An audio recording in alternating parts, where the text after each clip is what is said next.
Ito yung gossip machine. Lahat ng kwento, parang laging breaking news. At pag sinabi mo sa kanila, "Uy, confidential, do not say this," sa isip nila, this is for circulation. Para na yung naka-radyo. So, don't feed the chismis monster. Just say, baka hindi pa kompleto ang kwento natin, ha? So, after that, malis ka na lang.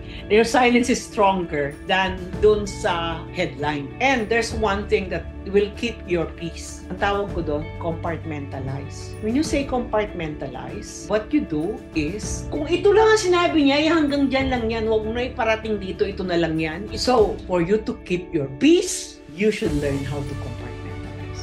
And sa mga dementia wards, yung gossip spreads fear among families. Lalo na kasi yung mga chismis dito, siraan sa nalalaman niya ng families. And when they see calm professionalism sa'yo, they would trust you more.